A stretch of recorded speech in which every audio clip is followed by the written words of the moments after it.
Hey, Coco. Hey, girl. How are you today? Welcome in. Welcome in. How's your day been going? As you can see, mine has been festive.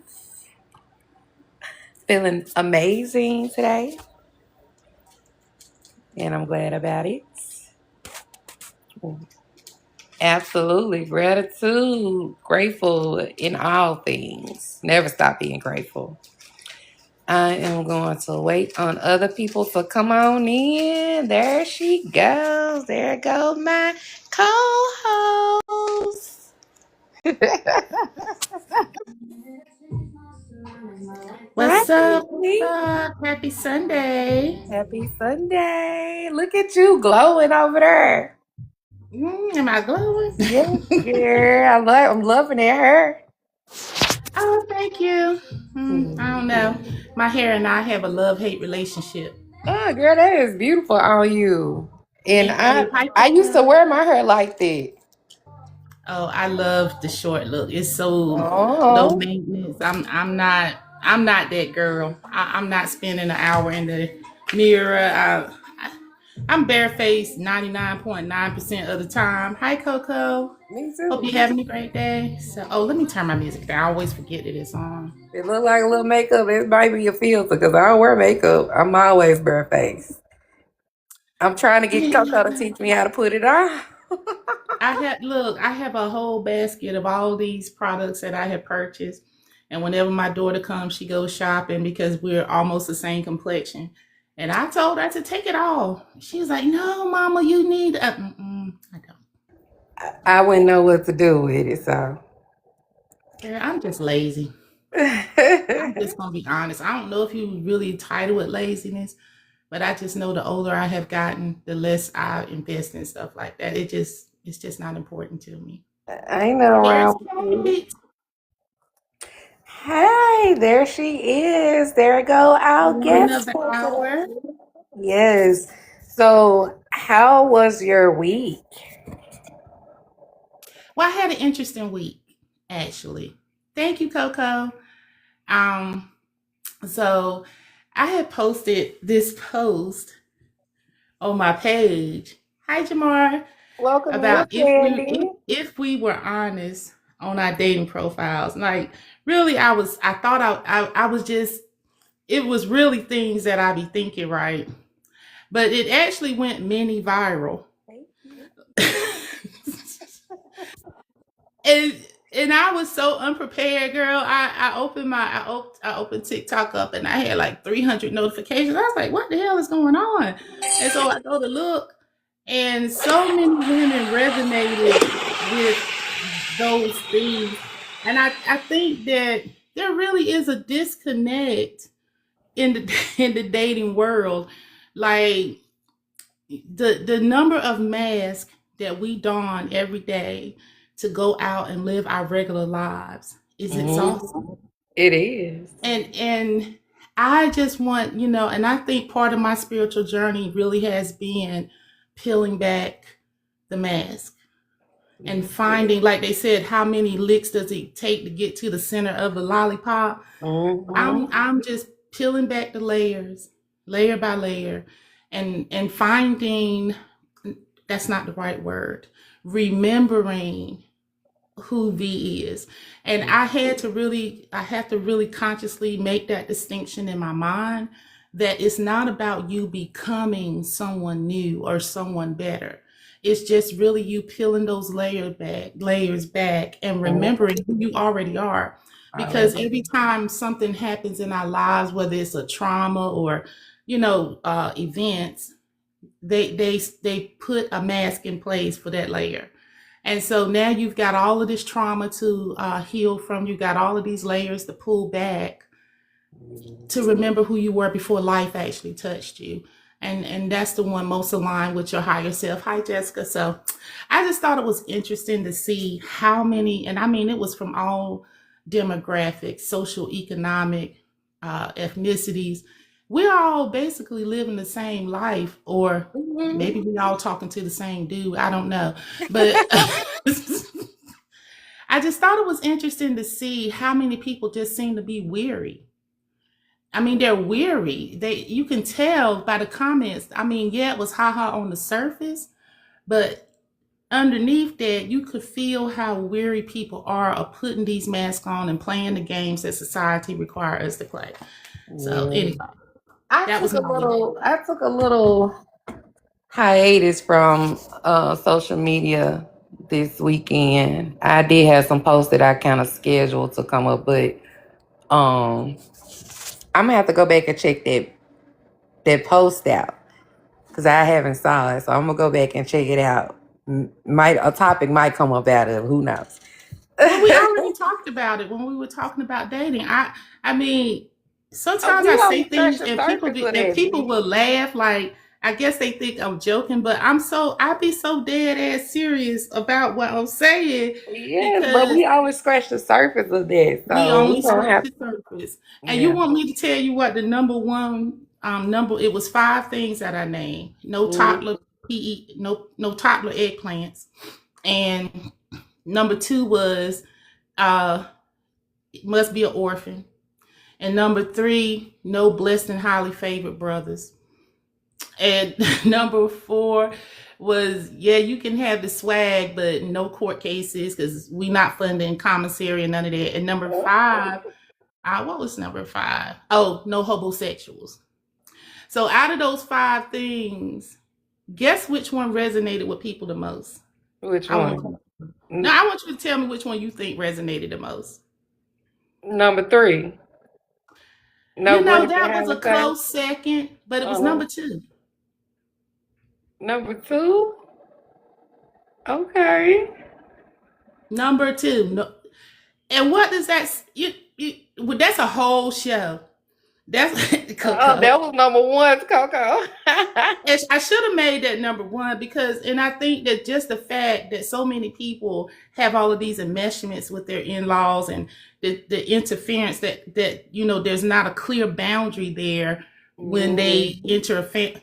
Number two was must be an orphan, respectfully. It was just a funny way for me to say I don't want to deal with nobody mama, No in-laws. nobody sister, because they don't respect boundaries. And it's not just them, it's the person you're with as well. And then you gotta wonder, because I always think I some of these boy moms I just find extremely weird. Their energy just be weird. I'm sorry. I have sons too. But I'm gonna tell you one thing, I'm gonna check my boys. I'm gonna check them because I'm a woman first. And Yeah. I can't co-sign no bullshit. I don't care if it's my son or not. I'm not co-signing no bullshit. I tell Absolutely. so anyway, I'm gonna talk more about it on my I had planned to go live yesterday, but alas it didn't happen. So hopefully this week I'll get a chance to go live because I wanted to talk about it some more because I just think, and I'm gonna say it here. Hi, Kate. Let me wrap this up so we can get to our bio. I actually posted all of those things on my real dating profile. It's a little social experiment because I want to see what the responses are going to be. So part two next week. And I'm going to tell you, I got quite a few. And I'm like,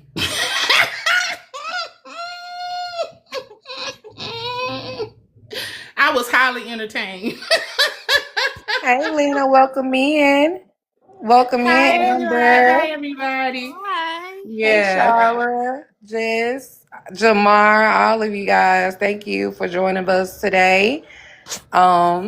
So we just sitting up here yapping, but we'll go ahead and get started. Welcome back to Spiritual Tea with B and Key, where the tea is divine, the truth is unapologetic, unedited, and unfiltered. And today we have Kate. Hello. Kate. In the house. I always want to say Kate plus 8. Is that you? I feel like there's somebody else that says that too, but I was like, I do feel like you started that. Kate plus 8. I love it. How are you today, beautiful? I am wonderful. Thank y'all for having me. We're I so appreciate excited. it. We could not do this podcast without having Kate, the HD guru, because people need to know how to become friends with themselves. They need to learn themselves. And what other way to do that is with their human design, you know? So I love it. Thank you for being here. Absolutely. Now, Kate is the first person who has sent me a bio that I did not have to tweak, edit, or anything. So I was like, thank you, Kate. Yes, I love it. So I'm just gonna tell you a little about Kate before we get started. Kate is a 2-4 manifesting generator. And we're gonna put a pin there because some people may not know what that is. But Kate is also a psychic medium and the creator of HDwithKate.com. She's known for her mystic, meet modern approach to human design, blending intuitive clarity, mediumship, and practical guidance to help people decode their energy, reconnect with their magic, and step fully into their purpose. Through her signature soul story readings and educational offers, Kate's goal is to help others discover their true selves and fully embrace their own self with love. Drop the mic. Yes. When I saw that, I was like, I love Kate. Thank you, Kate.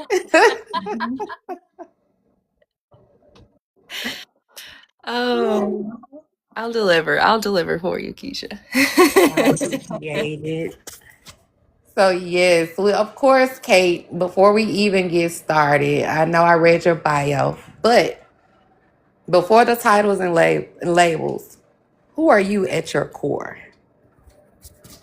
You know how hard this question is? I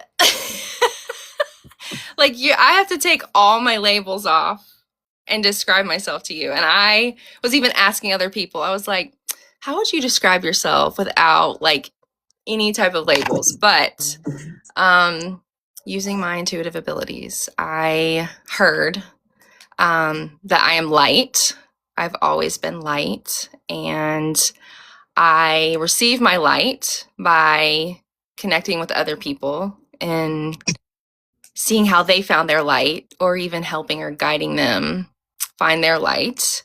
I am so grateful for this community that helps me keep my light burning, pushes it to shine brighter.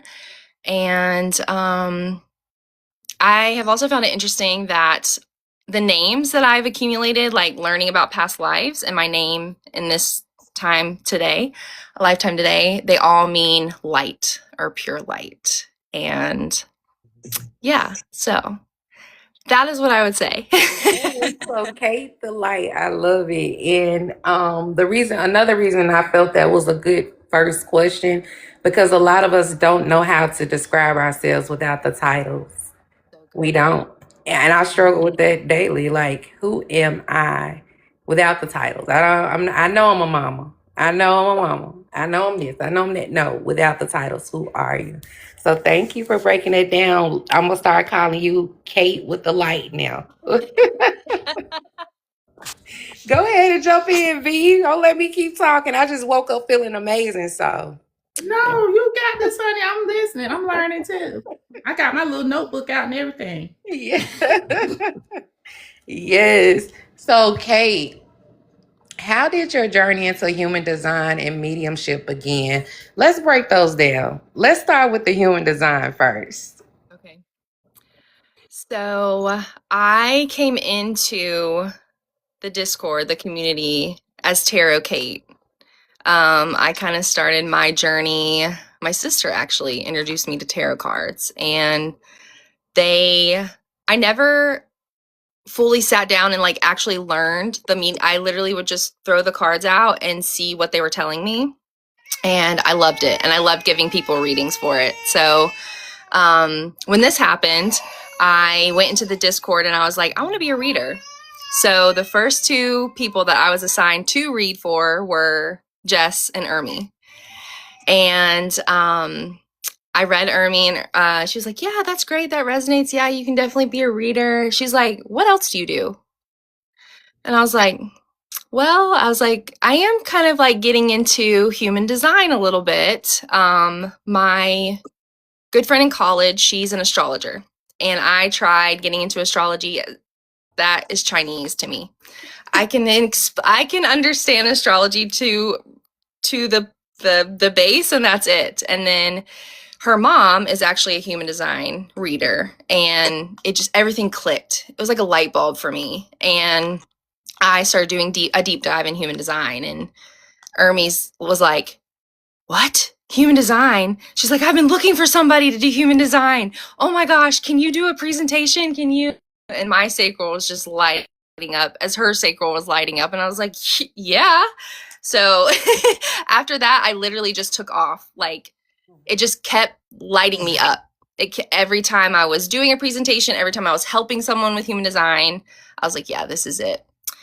It was very hard to now discover that I just got into tarot, but as a manifesting generator, I could go down a whole list of things that I've been. I've been a tarot reader, I've been a photographer, I've been a t-shirt maker, I've been, so I sat there for a while. I was like, oh my God, I now have to take off everything I just built with tarot and do human design. And so that was probably one of the scariest things I've ever done. And I'm so glad I did it.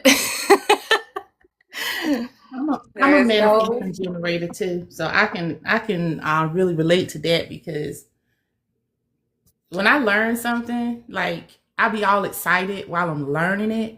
And then the moment that there's nothing else for me to learn and I feel like I get bored, and then my mind starts looking for the next thing. It's hard for me to just stick to just one thing. And I used to think that meant that, that something was wrong with me. It made me feel like less of an adult, because you're supposed to pick something and stick to it, master it, and do it. But after my reading with Kate, I felt I started understanding more about why I moved the way I move. So I gotta get that reading with Kate, because look, just like still such an amazing reading from Kate back then. It was so good. So, but Kate was the one who taught me that I am a 5-1 manifesting generator, and the way that she broke it down, it clicked like no other. It was like, okay, I can accept the things about myself that I have been told is wrong, or why am I like that? It's a part of my design. So I've been really intrigued since about just fully diving into my chart. The only issue I have with it, Kate, is it's like astrology to you. It looks like Chinese to me. So you look at a chart and you're like, what? What is this? Yeah. Yeah. And I love it. It's a light bulb for me. I'm like, oh, because I'll look at my astrology chart and I'm like, what? But I could pull, for some reason, I love it, because my brain, I can look at y'all's charts and I can memorize a part of it. So today, knowing I've already looked at V's chart, I'm like, yeah, V's a 2-4 manifesting generator. She needs to have her alone time, and then she's out and thriving in the community. She's always going to see opportunities in the community. And I was like, and Keisha, I know Keisha's a 5-1 manifesting generator. So we're all here pivoting. We all have a bunch of titles and names backed up behind our name of what we do and what we can do, because we like a plate full and we like to multitask. And I love it. I love that I can do that. So yeah, the 5-1 generator, once that plate is too full, I want to just knock it all over. So question. Yes. I have a question, because I wanted to ask you something, because after our reading, I cannot remember exactly how you describe it, but since your memory is so good, Kate, you were telling me something about how I channel. I think that was the most enlightening part for me, because I was trying to still develop, using my intuition and intuitive skills. And you said something about how I channel in 2 places. Okay. Yes. So you probably channel through you probably go channel through you're normally through your third eye, through your ajna, but then also within your sacral center, because you're a sacral manifesting generator, right? Mm-hmm. That's what it was. So how do you take that chart and use it, in real time to help you develop your I never like to use the word gifts, but your intuitive abilities? How do you use that chart, what would you suggest to people who've had a reading how to implement those things or integrate those things into developing? That's a great question, V. Yes. Great question. So the first things I would tell people is to look at your strategy and your authority, because that's how your energy operates in the world. And so when it comes to your intuitive abilities, that's like what's going to be the most innate thing for you to feel and do. So for me, as a 2/4 sacral manifesting generator, I know that I'm going to receive all my downloads, all my intuitive hits when I am in my hermit, by myself, isolation space. Then when I get called, as my sacral is kind of pushing me into the community or something I'm being drawn to, like, oh, these two are live today. Let me see what's going on. Like I'm being drawn to, go interact. Now in that live, I'm seeing like people are talking about everything that I just received in my downloads by myself. So I'm like, wait a minute, I have some knowledge for y'all. So then that's the community exchange that I'm getting. So then now with my intuitive abilities, I know that what I receive is genuine knowledge. I'm not just making it up. I'm not, it's not just in my head. So then now I know that I can be confident in following my sacral, following what my body says is a yes or a no. So then when it comes to channeling with mediumship, I can kind of get like these downloads and really get in tune with how my body is now becoming a channel to communicate with spirit, which I love. So helping y'all with your intuitive abilities, I know as a sacral, you're going to do the same thing. You're going to listen to your body. Whereas if you have an emotional manifesting generator, they may be more in tune with channeling with spirit through their emotions, because that's how their body communicates to them first. So you and V are 2/4. I'm 5'1", but the similarity that I noticed when you were speaking was I too have to go within. Like I have to go within, research, study, come dump into the community and then go back within.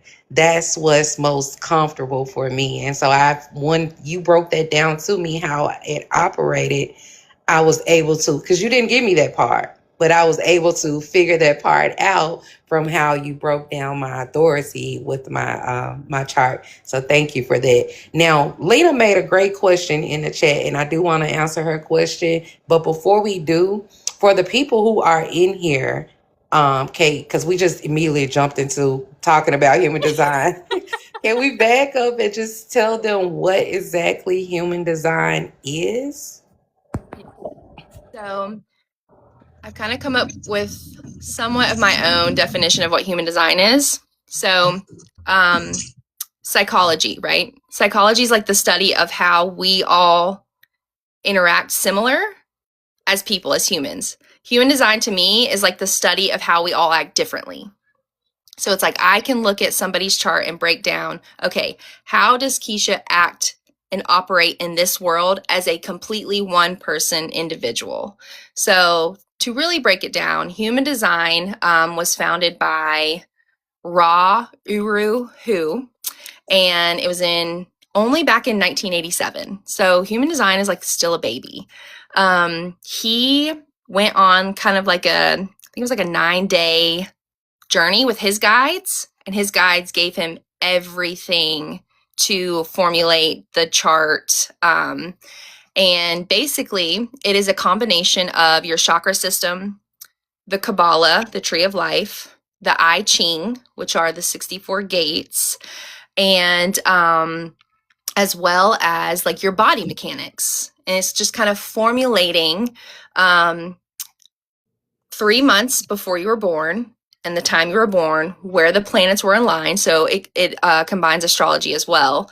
And it's really just kind of formulating like your own light board, like what lights you up, where are you just completely open to accepting, where are you vulnerable, where are you and really just allowing you to kind of see how you operate in the world, how you interact with other people, what gives you energy, what depletes your energy. Yes. Thank you. So go ahead, V, because I think that was your question that Lena, she was just modding and putting it in the chat for us, so we won't Yeah. forget it. So basically, all the big questions: what's my purpose? Why am I here? What am I? All the big questions can be answered by studying your human design. Well, Yes. at least giving you kind of a like a path, because of course we still have free will, right? That is a thing, right? Okay, so if you were studying me, Hmm. I want to know how we can apply it toward healing. Okay. Like, I know I have a hard time letting go, and then you're reading me. Okay. What would you tell me? What are things I could do to? I just want to show people how applicable this is. This is not just for one little portion of your life. This really is the blueprint that help you understand how to move and accomplish the things you're trying to accomplish, right? So if you were telling me, if I said to you, I'm having a really hard time healing, forgiveness is an issue for me, what would you tell me from my chart that could help me do that? I'm gonna grab your chart real quick. Oh, Lord, Kate, I didn't mean for you to. Kate. I thought she was just gonna give me a generic answer, but I No, I'm think going to be that's careful. cool. Look, Kate, send me a copy of my chart, Kate. Right. I still got my girl in my email. I be going Look, back that's to what it. I was looking for over here. I'm like, it's not in my email, but I have it saved somewhere. I just don't know where. Keisha, So when did we do yours? We did yours in the intuitive class, right? yes, we were in the intuitive class when we did it. And we also talked about it with Jess in her mentorship class. Yes. Yes. Mhm. Okay. So the first one with Ermi, when I was breaking down y'all's charts for the intuitive aspect, I told Ermi, I put like little notes beside y'all's names, and I was like, Keisha has huge healing energy. Huge healing energy. And that was like my big note for yours in there. And so then when I got to break down your chart in Jessica's class, or kind of honing in on y'all's abilities, we were so amazed by being able to do that with the results, right? Because that was like my first kind of like, okay, let's actually look at someone's chart for intuitive abilities only and where it kind of like streamlines from. And you alone just having like the powerful voice behind when you channel alone in itself, and just kind of seeing where that was coming from was so cool. It was so cool.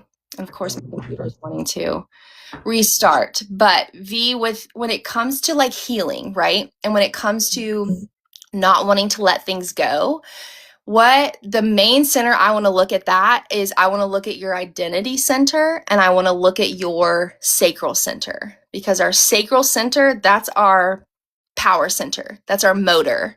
That is where we're getting our energy. That's where we're getting our life form.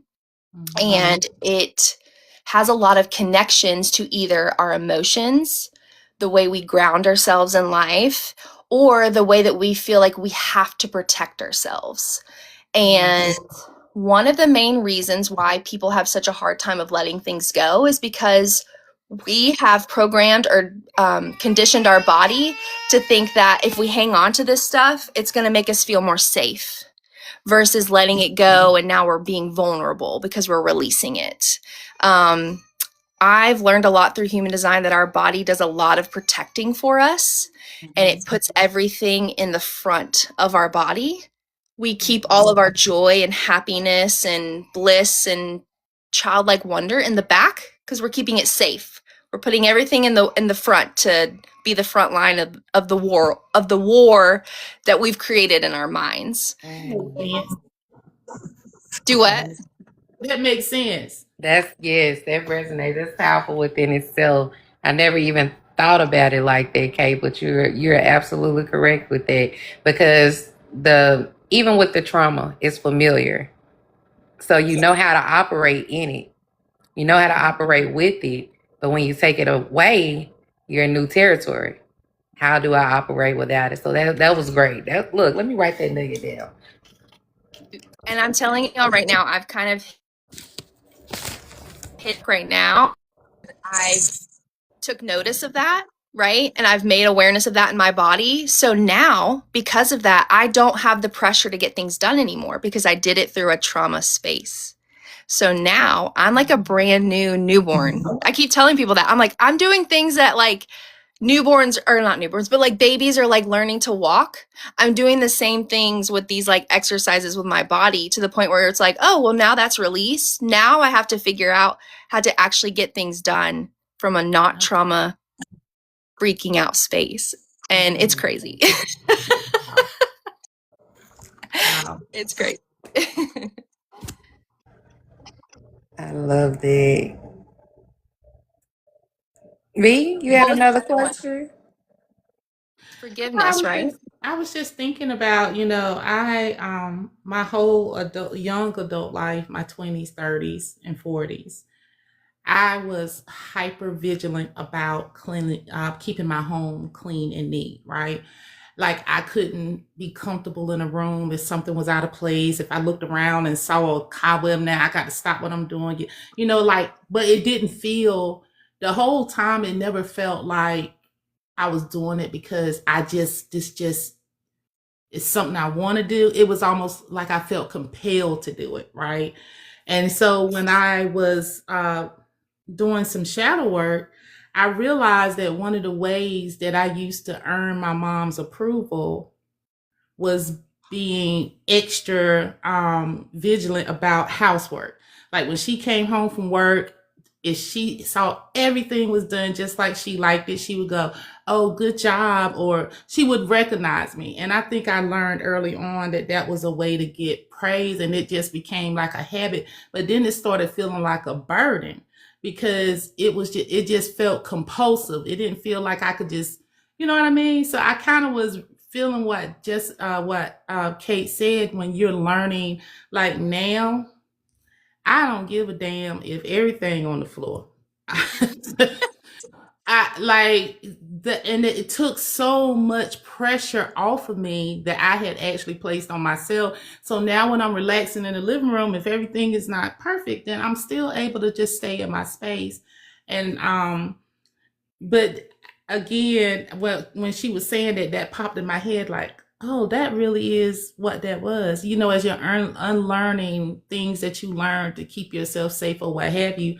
Yeah, you start, it releases you in a lot of ways.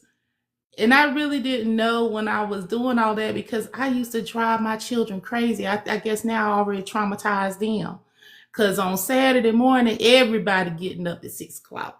I resonate with that wholeheartedly. Everybody getting up. We gonna be working all day. It wasn't no fun time playing. It was like, nah. And then on Sundays, you going to church.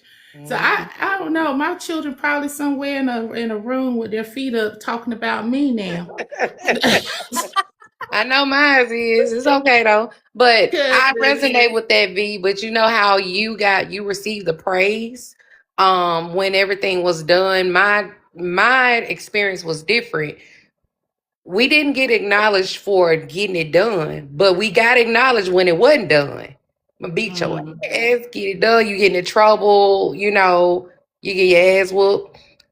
So that's where it embedded in me. Keep it clean, and I traumatized my own kids because I was always on them. Make them beds, clean your room, take out trash, wash the dishes, clean the counter. Like don't. And even now, I catch myself. Say you go in there and put something on the counter, and you may leave a little stain or something behind from the residue of the food or something. I have to catch myself because I'm in there like, I know they ain't leave this on the counter. It's just a stain, but in my mind, it takes me back to I'm finna get in trouble. Or they should get in trouble. So that's amazing how you can experience the same thing, but you see the different experiences, but the same outcome. Yes. Child, this is the first New Year's Eve in my whole life that I brought in with my feet up.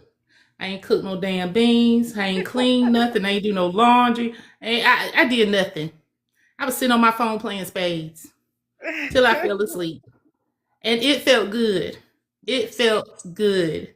I mean, it felt good. Healing is healing. It's amazing how healing kind of just picks those little spaces you hadn't even thought about needed healing. And then when it starts happening, you're realizing how bound and tight you really were. But we were waiting on Kate. We were trying to give you some time to go through your stuff. But yeah, that was cool. And I'm gonna tell you something else I didn't feel inclined to do on New Year's. You know how you got to get everybody always had that old superstition, get a man to walk through your house. I was like, bah humbug shit.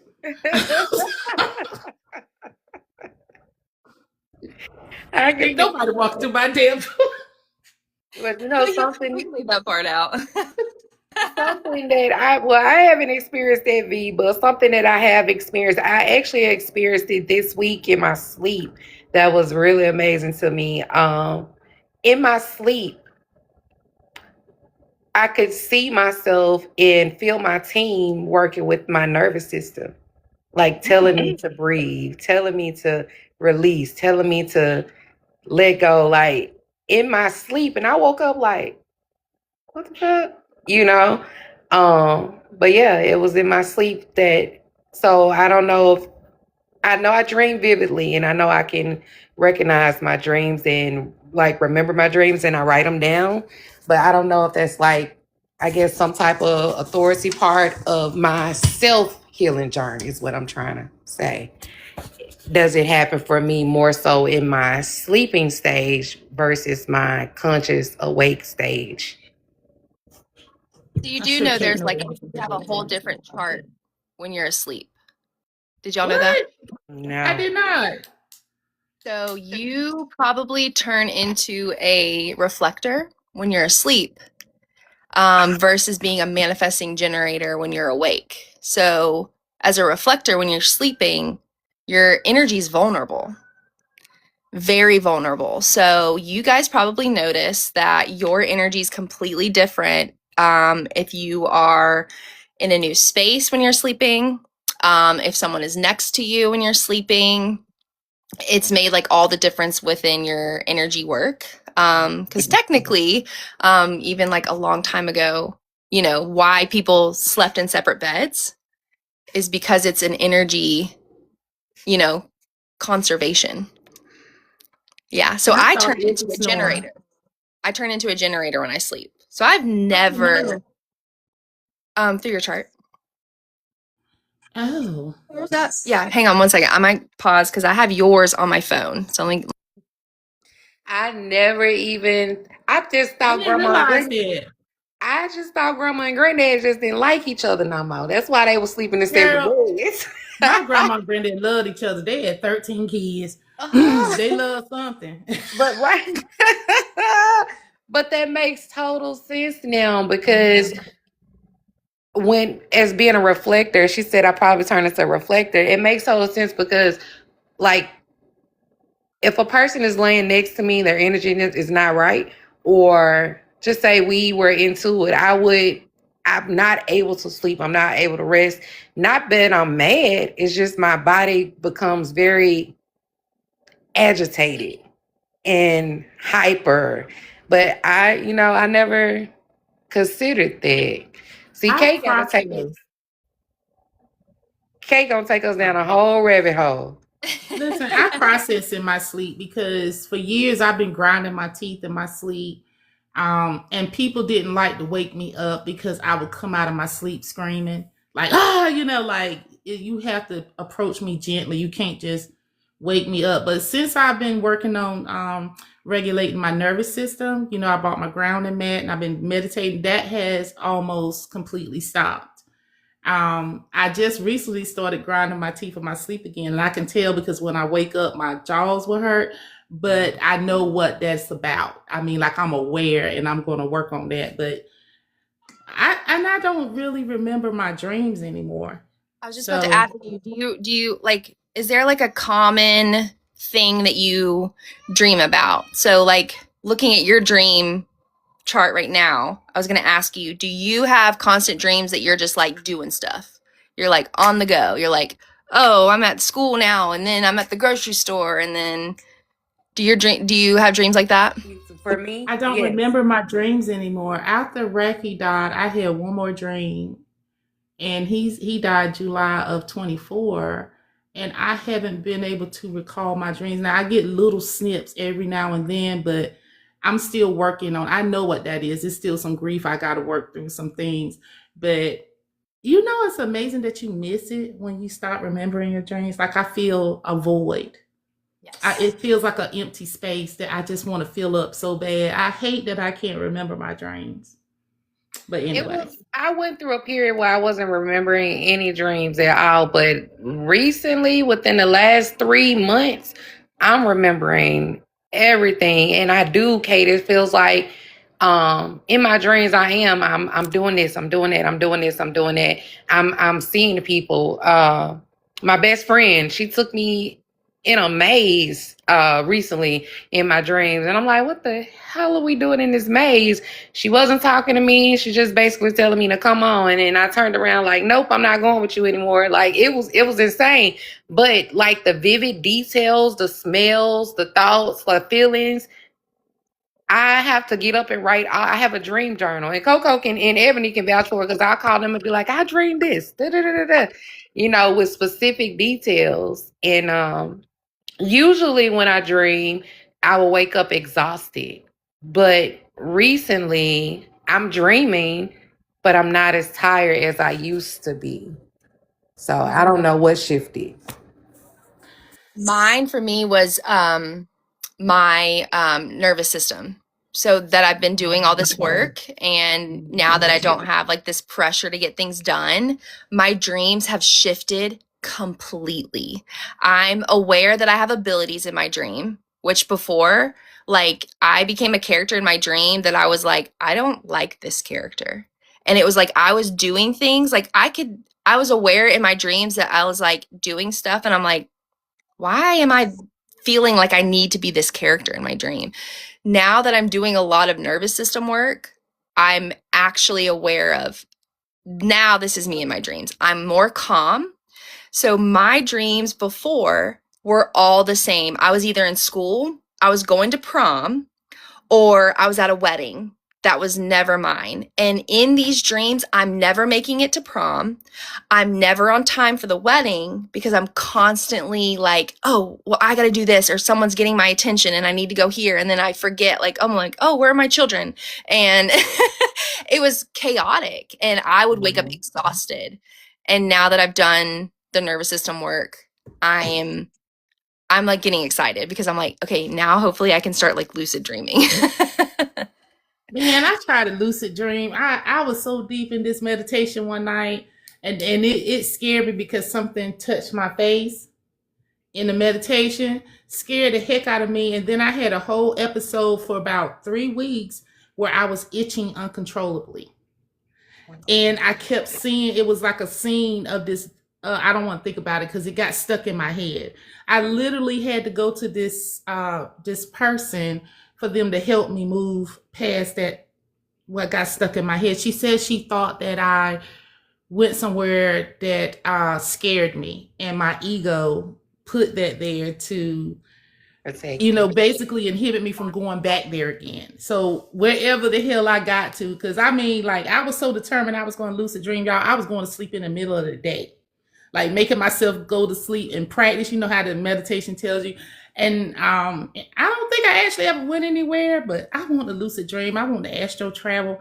I want to do all that stuff, but my mind won't let me. Yeah.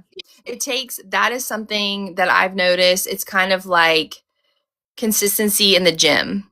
So when it comes to dreaming, it has to be like your routine starts to get consistent.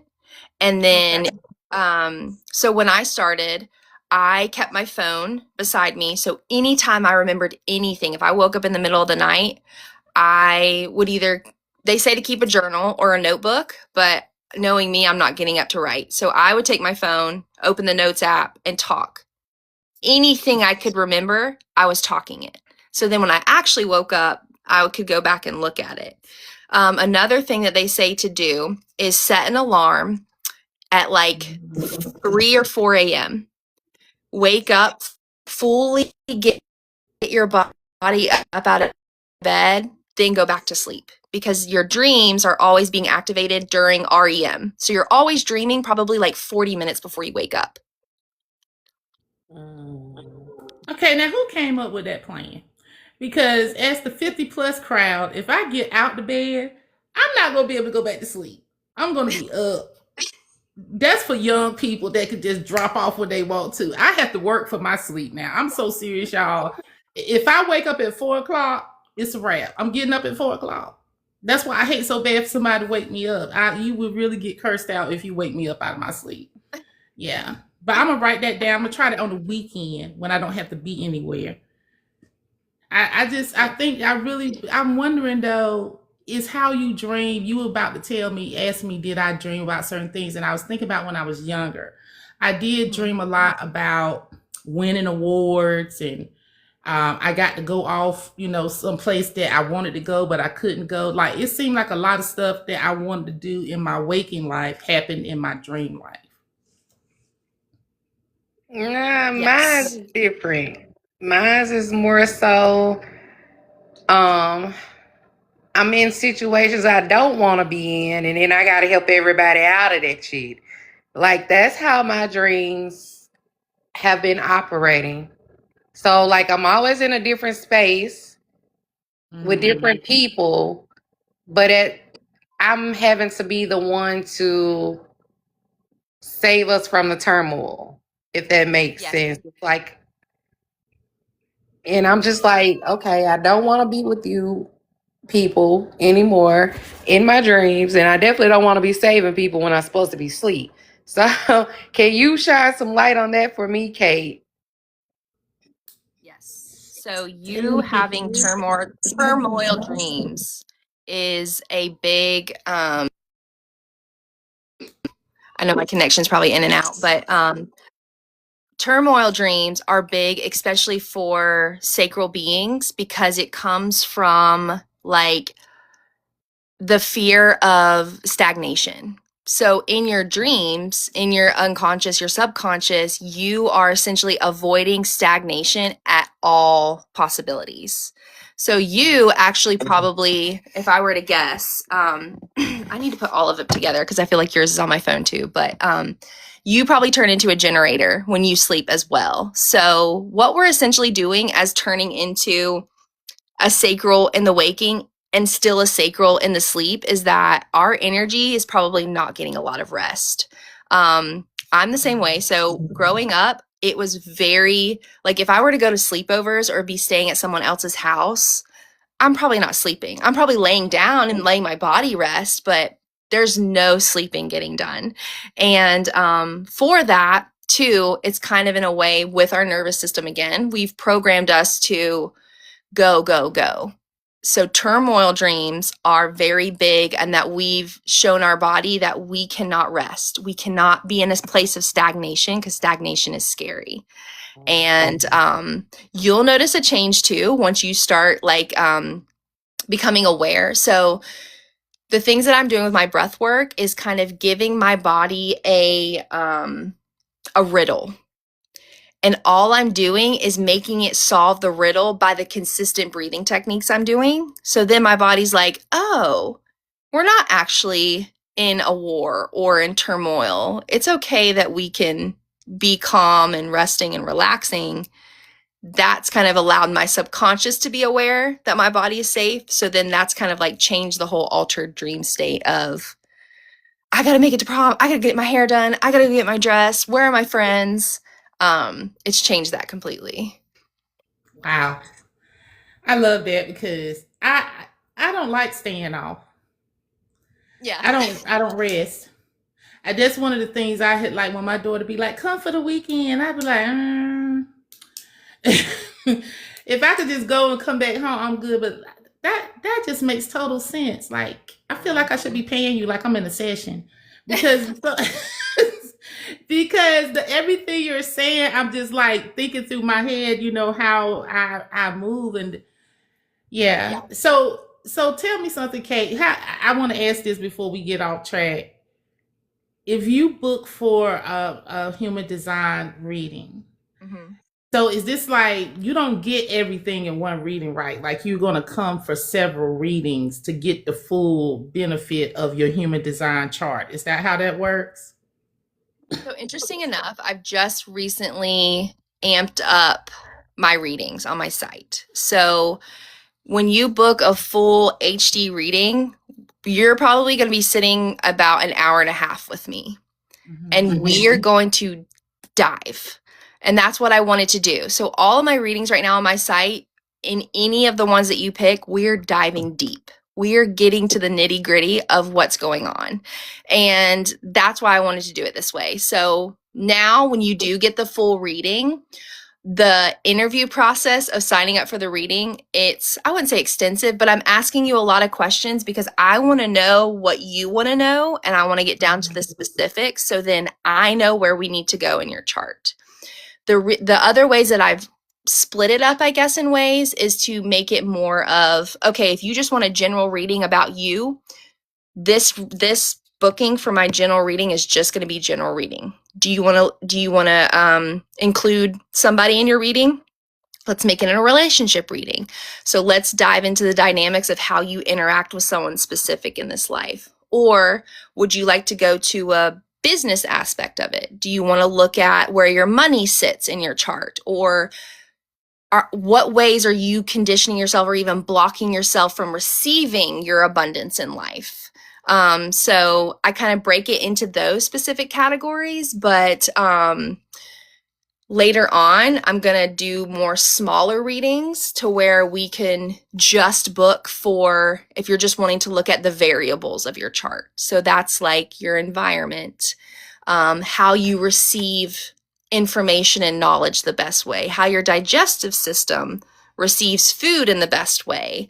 Then that way, it's a little bit more like compartmentalized to where we're not like, I just like word vomited for 2 hours and you're like, what? So the general readings you have 5, like not general, but like relationship, business, like you just named, and then you have the sub readings where you can be more specific and drill down on a specific topic. Like if I said I have trouble managing my money, so we're gonna do a money. Yes. Okay, financial. Okay.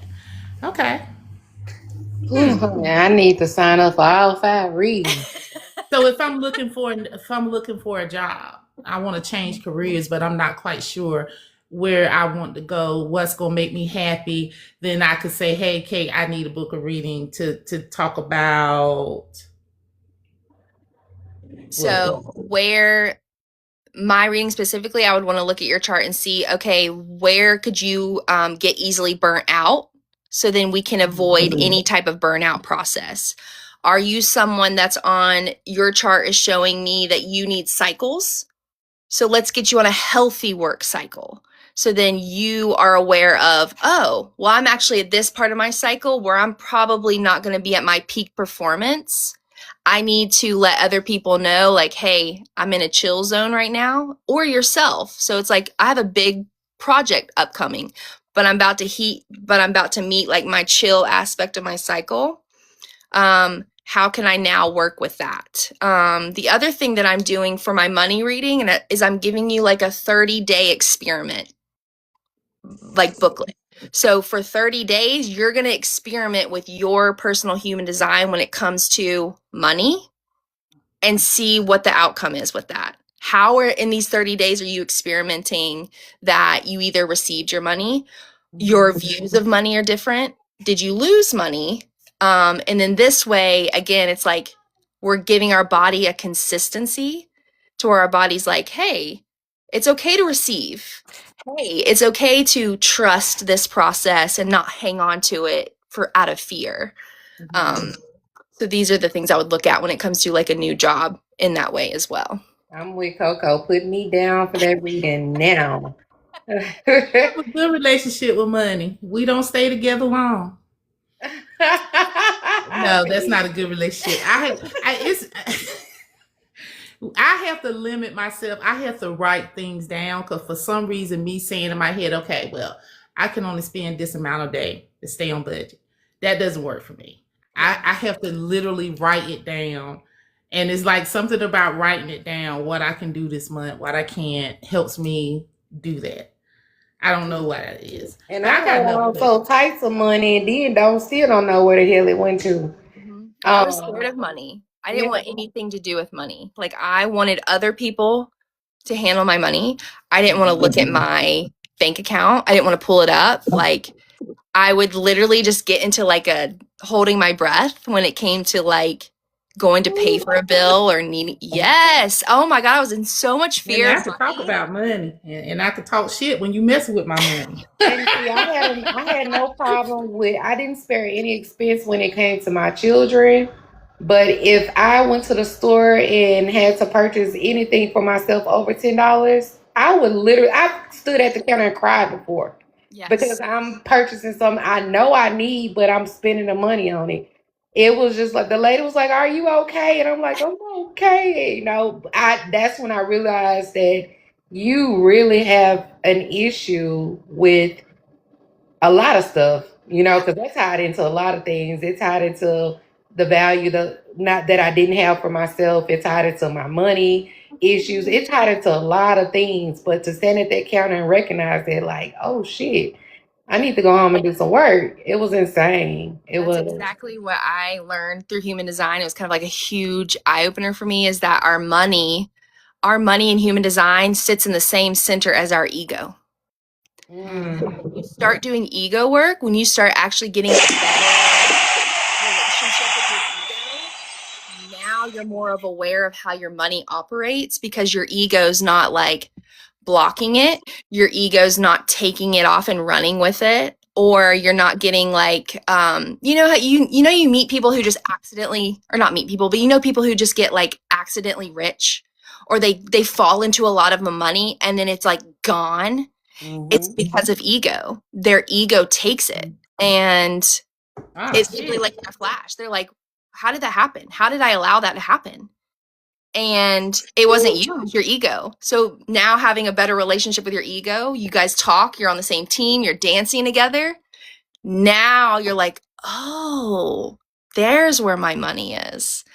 That's how I'm supposed to get money in life. Same thing with intuition and fear. Our intuition and fear sit in the same center in human design. So now getting a better relationship with your fear, now that's where my intuition is. Now I can dance with fear and get better with my intuition. Oh, wow. Yeah. And I noticed that the older I get, you know how your priorities change or whatever, but I used to let, someone else run the show when it came to my finances. And now, honey, I'm in my banking app 3, 4 times a day. Pretty much after I make a purchase, I have to always go to my banking app and make sure stuff is straight. And I'm gonna tell you, I'm one of them people that it's like, say that for instance, the item is $300 and they pop up with shipping of $35. Now I didn't mind spending the $300, but now the shit's sitting in my cart because you try to charge me $35 for shipping. And I never understand why I get like that. I will get so obstinate about I'm not gonna pay this shipping. Yes. That's weird to me. Why do I do that? I don't know. It is But a I do perception think thing. Yeah. But I do concur with Kate on this point. I do notice a better relationship with money that I have now since I've done some shadow work. Especially, I really have a better and I'm not as clingy with my money. Not saying I just spend, whatever, but I have a money is here for, as a man say, it's my servant, not my master. It serves me. I don't serve it. And so I don't get anxious when it's low. Because I know I'm gonna get paid. Now I just need to make a budget from here to there. It's the anxiety surrounding the money has dissipated. So yeah. And I just found these. If anybody wants them, I DM to you. I got these awesome prompts for Chat GPT that helps me control my monthly expenses and my caps for the day, what I can splurge on when, and when I'm trying to save for something, it'll track my savings and stuff. It really helped me out a lot. You gotta share Yeah. that, TV. That's Yeah, yeah, that was some good prompts. But I have Share the another love, question. B. Okay, Coco, I'll send them to you. I got a quick question that has nothing to do with what we're talking about, but it just popped in my head. I wanted to know, do certain types of people share the same human design? Like, say, for instance, serial killers? Do they often have a lot in common on their human design charts? So that's funny you say that because one of my TikTok posts that I did around Halloween was like the like the thing was like being chased by a serial killer. Um, I did it through somebody having an undefined root because it's somebody who usually doesn't have their root center undefined. They're amplifying it from other people. So when you're amplifying your center that you're supposed to be grounding and grounding within yourself, there are chances that you can get a little neurotic just because there's not a control on now your emotions. So especially if somebody has a hanging, what we call a hanging gate. So somebody has a defined emotional center, but their root center is undefined. That means that they're amplifying other people's where they're supposed to drive. It's a pressure center. So it's pressure to get things done. It's pressure to move. It's pressure to be, pressure to do. And you have this emotional center where it's not controlled or understood. It can make certain people feel a little bit neurotic. So it's like uncontrolled anger to where they feel like it has to be taken out by doing something, not just even feeling it or bottling it up, but I got to get this shit out. Like, give me something that's some type of pressure activity. So you see those kids who don't go to sleep. I'm like, jump, make your kids jump or squeeze their hands or their feet, because that's getting all of this like energy that hasn't been released. So that's the only thing I found in that sort. So when you talk about defined and undefined, can you break those down for us? Like when it's undefined, and versus when it's defined. Yeah, because I think that's a misconception. Well, not a misconception. That's something that keeps me disconnected from studying my chart. You was waving at us, V. You had a question. No, everybody was frozen. I was trying to say, am I frozen? Because you guys were frozen for me. Oh, okay. Yeah, so the defined and undefined, it can get a kind of a bad rap because it's like defined, undefined. It's kind of like black, white, on, off, bad, good. And the way I try to describe it in the best way I can is that if it's a defined center, it comes from you. So it's innate. It's just natural for you to present this center in all that it comes with. Having an undefined center, so it's not colored in, it's white, or it's open, you are learning from your environment or the people in your environment. You're kind of like a sponge in this center. You're absorbing, you're soaking it in. You're essentially carrying that energy if it's open or undefined. So, for example, somebody that has an open head center, but their ajna is defined, I find that their intuitive abilities come very quickly. And as they speak and use their throat center, it's kind of like they can get into a nice flow, because having your crown center undefined, it gives spirit the ability to amplify that as you're channeling. If you are someone who has been conditioned to overthink about what you're about to do, or even overthinking your thinking, which can happen having that center open, is because you're essentially absorbing other people's thoughts around you. You can know, you can feel, you can experience what someone is thinking having that center open. So that's what the difference is between having a center defined versus undefined. So for us three, what makes us a manifesting generator is that we all have our sacral center defined. We have the ability to generate our own energy, whereas projectors or manifestors, reflectors, they do not have that center defined. So what that means is they can get around people that will amplify them kind of hype them up, give them energy, or the opposite. They will get around people and be completely depleted, like completely wiped out. So they can't do a lot of group activities for a long time.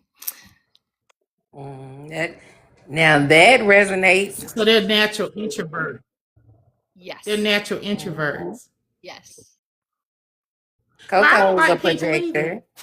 Coco is I'm just playing. I like people, but I can't take it for a long periods of time. Like I need my me time. I So, look forward to my me time. do you remember like the karaoke session at the event in October?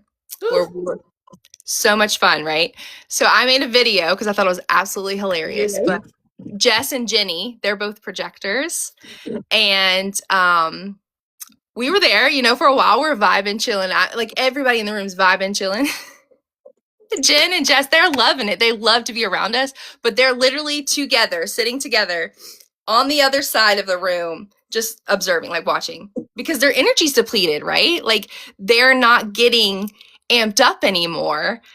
They literally have the energy to sit there and watch. And I just thought it was so funny because I was like, here we are. Here's our projectors in the room. I didn't even know. Yeah, I didn't even notice.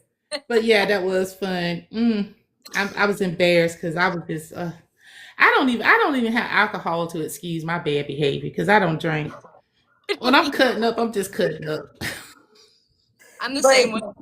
So I'm a manifesting generator, but I'm like that too. My energy will deplete in crowds, and I like to be by myself. Like I love it.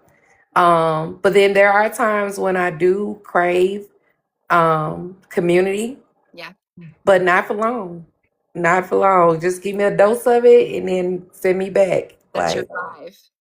okay. So just because you're a manifesting I'm the generator, your 5 is a projector line. So when I like to describe the profiles as like a house. So the 5th line is the balcony on the top floor. So when you walk out of the balcony, it's like a whole spotlight on you. So you walk out and you present your energy. People are like, who is that? That's going to take a lot of your energy. Got it. Okay. That breaks it down and makes a lot of sense for me because it is like that. And then people don't do it intentionally. I had to notice that. But I'm like, stop pulling in my energy. I used to get very angry, like, leave my energy alone, stop pulling my energy. But they do it unintentionally. It's just like something that naturally gravitates them to me. I don't want to be a healer anymore. Have you heard of the Marilyn Monroe method? No. So Marilyn Monroe, she was a projector. And what, below the president? What? What did you just say? V. Oh, I thought we were talking about something else. Sorry. V.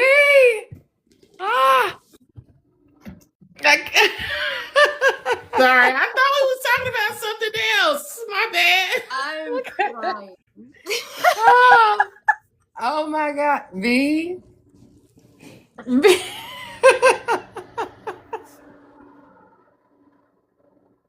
I literally cannot breathe. That just took me. I thought guys, I really thought you were saying something else. Okay. The Marilyn. Okay, hang on. The Marilyn Monroe method. Marilyn Monroe was able to walk on the streets of LA and not be noticed because she figured out how she could turn her aura off. Then, as she's walking down the street, she's showing a friend. She's like, do you want to see how I can cut it on? And she's like, yeah. And she even said that, like, even just standing there, her whole demeanor changed, her whole, like, auric energy, she just turned it on. And now people were stopping the cars as they were driving by. People were, like, turning their heads and, like, calling out for her as they're walking down the street versus when she had just started and turned it off. And so as a 5 line, that's our projector line. and as a projector, this is something Jess and I have talked about. I was like, we've got to figure out how to do this method, because if y'all can go somewhere and not have to be projecting, you could savor a lot of that energy. Mm-hmm. I need to True. figure this method out. So Jess and Kate, I need your help. Gotta Bad. figure it out. We got to channel Marilyn. How did you do it? Right. Look, Jamar said can't take V nowhere, not even TikTok live. V. Look, that's God. you can go Listen. wherever with me, V. It's okay. They just gonna have to understand. Right. This is who she is. Oh, man. I just misunderstood the conversation. That's all that was. I just misunderstood. Look, Coco said, let's channel her. I'm Well, for I, it. Him. I am slide to the side because I totally misread it. I was thinking, I don't know. That's No, just what came to my mind will with Marilyn always- Monroe. I I'm will sorry. always honor, speak. Whatever comes to you, speak it. Speak I it. am a huge advocate for that. So I love it. I love it. I noticed that when I go in crowds, even if I say I'm not going to say anything, even if I'm just trying to be chill, I'm never that way. Like, There's I don't know. that. I'm just not one of those people that's going to go in the crowd and be silent. Like, it feels unnatural to me not to talk to people, even though I be saying I don't feel like talking to nobody. But I'm gonna talk to people. I'm gonna interact with people. Is that part of my human design too, or I just talk too much? So what makes us a manifesting generator is we have our sacral center connected to our throat center. So everything that we generate through power has to be released through our throat center. So even when you have defined centers, they can become even somewhat conditioned from your environment, right? So as a at a young age, I had my tonsils removed. And then looking into my human design, I was like, wow, that actually makes sense, because I also have a channel connected to my spleen, which is where your immune system is, to my throat center. So having any type of like conditioned or cut off space, even coming from like a past life, because it could come from the unconscious line, is connected to your throat, but then your tonsils are also a part of your immune system. So one of the things very early on in my shadow work that I had to work on was my speaking, my voice. So now being in a place where Ermi's like, yeah, come speak to us about human design. Oh my gosh, there's no way y'all could make me watch an older presentation I did, because I know my throat. I mean, people were like, Kate, go get some water. My voice, it was like I have not even used my voice in a long time. And so that's another thing that I'm trying to reconstructure with my throat. And it's like very newborn-esque things too. And Yeah. even before I knew anything about human design, I knew that I had to use my voice. And that's something I have always struggled with, using my voice or just wanting to speak. I didn't want to speak, but I have to speak it out. That is like my power lies in that. So I wonder, is my sacral connected to my throat as well? Because Yes, I have that's what to makes you- speak it. Yes, that's what makes you a manifesting generator. So you'll even feel it. So when our thought wants to turn it into coming out of our throat, it's still creating a vibration in our body. So if we don't speak it out, our body's still holding that vibration. So again, that could still be like, I just created the pressure to think. Now I'm having this pressure to do. If I don't feel like I need to actually physically do something and I'm not releasing it from my throat, our body is now trying to like figure out what to do with this vibration. So I always tell people, hum. If you can't speak it out, if you can't do anything, if you're feeling all types of just craziness in your body, hum. Because now you're creating that release in your throat center. You're creating that vibration through humming. Is it just me or is it more people? But my body is very, the The signals are very powerful. It's like it sets off an alarm in me. So I either get the racing heart, or I get very nauseous, or my body like tenses to where my shoulders and neck, I have a lot of shoulder and neck pain. It hurts. Like it just, it's like a whole alarm system just is going off in my body. And then once I do what needs to be done, like speaking, and I'm using, because that's what happened when I don't speak. So once I say it and speak, it's like everything just calms down. So Yes. I've noticed that I have to speak it. Yes.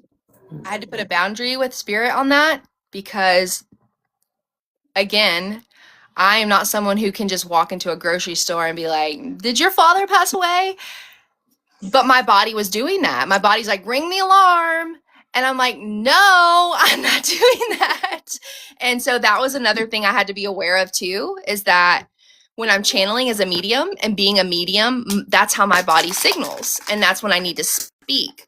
But if it is something where I'm in an atmosphere or in a not an appropriate place that I can speak this out loud, I've had to kind of figure out a way to still allow that release within my throat center, and still be respectful, ethical when it comes to being a medium. Yes. So humming is the key. Humming. Because I was standing in the bank the other day. I think I told you about this, B. And Spirit kept telling me to tell this lady that. I'm like, no, I don't want to. And eventually she walked out, and I said, okay, if she's outside when I come out, because I was the next person, Yes. then I was going to release it. But she was gone, and I was like, I do the same thing. I'm like, if she approaches me or if we have some type of interaction where it makes it a little bit ethical, I will speak it. But yeah, I'm my grandmother's almost 100 years old. She still drives, she still mows her lawn. And people are like, she's not really, she's hanging out. I said she hums. If you meet my grandmother, she is always just doing, like, if she's not talking, she's humming. And I'm like, that's literally the key. wow. Yeah. Look, I'm going to be humming all day. Yes. I used to sing. Yeah, I was going to say the same thing. I used to sing all the time until someone stopped that for me. Yeah, I sing to myself all the time, and sometimes I don't realize I'm doing it. Like I was on the phone with a client a couple of weeks ago, and I was just and I'm just typing it, and they were like, "V," and I was like, "Oh," and that's when I realized what I was doing. It's almost singing music for me. Yes. Music plays a big role in my life. Like I have to have my music. It's even at night when I'm going to sleep, I have to have some noise. Now I listen to rain. I do the rain sounds, but but oddly enough, I can't stand any light. It has to be completely dark, but I have to have some sound. And I feel like music is something, I don't know if it's in my design, but I really feel like that's something essential for my just being at rest and well-being, because I can almost feel myself leveling down. And depending upon the song, my emotions will take on the music that I'm listening to. Like, yeah. Like when I be in one of those type of moods, I feel like slapping somebody today, and it just hypes me up, man. I get more and more hype. Like however I'm feeling, I have a playlist for almost every emotion I have, and music just evokes that in me. So I think that's part of my human design. Yeah, I used to love to sing. Singing was soothing for me. But I'm trying to pinpoint exactly when that was taken from me, because it was, hey, Lucky Star. Hey, beautiful. Yeah, it was taken from me, and I'm starting to think it was with my mama. So mine was with my cousins when I was little, singing in the car, and they did the thing where they were like, "Who sings this song?" And then you tell them, and they're like, "We'll let them sing it." Yes. It should be like, why you doing all that howling? That's what she used to say, and I'm like, howling. Like, so yeah, That's So now what. with my girls, my second daughter, she used to sing all the time. Like all the time she was singing, like new songs, we'd be singing together. And so when I was doing this work and I found where mine came from, I noticed, I was like, she hasn't sang in a while. So I was like turning music on. I was like, sing, child. Yeah, like with my niece, she I snapped the other day. Not in a bad way, but they took it in a bad way because I am heavy on you're not going to silence her and you're not going to diminish her gifts and her abilities. And so yeah, I'm very protective of that because I feel like, I don't want her to experience what I went through. And so the other day, um, it was about her and her art. Like she's very creative. She loves to draw. But she hangs on to everything you say. So if you say, "Oh, you're getting big or fat," I told people not to say that to her because they take it. She doesn't take it the way that you give it out. Yes. It diminishes her self esteem. So I'm very overprotective of her and how people handle her because I see a lot of her and I see a lot of things of me in her, but I also see her gifts and her abilities for what they are. And I don't care if it's her mama, grandmama, cousin, niece, whatever. You don't play with her like that. Don't do her like that. So, um, where was our saviors? Us in the future. That's exactly who it was. I'm like, now we're having to visit ourselves from the past and, heal ourselves in that way with the essential inner child healing. But what did Coco say? Is there a specific HD characteristic that aligns being an empath? Yes. So there's 3 things that I like to look at when it comes to being an empath in human design. It's the defined emotional solar plexus or an undefined emotional solar plexus. It actually is showing me a different style of being an empath. Also, if somebody has gate 19 as one of like their big 3s. So anybody that has the gate 19 defined, they're the biggest empaths to the point where they could probably read somebody's energy and know if they need water, if they need food, if they're tired. These are my people that are like, are you okay? My oldest daughter, she has gate 19 as her sun. So this is like what she fully embodies in life. Any type of energy shift, she's immediately like, I love you. I love you. She's just wanting to like try to fix it in the way that she can as being a young child. And that is something that, we're very big on in our house is amping up and cheering and saying you're doing great, you're doing wonderful for that reason. If you have the center undefined, so that would be me and you, Keisha. V has hers defined. We amplify other people's emotions. So in that way, we're empaths because we're literally taking on the room's emotions. So it's important for us that we say or kind of check in within ourselves, is this emotion mine or is it somebody else's? Somebody else's, right. Someone having a defined emotional center, so that would be V. We could come to V for anything because she knows exactly what we need to hear, what's going on. We want to come to V for advice when it comes to feeling our emotions because in a conversation, she's going to honor our emotions. Mm-hmm. And it But feels good. when you said the define and you said it was V, I immediately heard that's your shit, not my shit.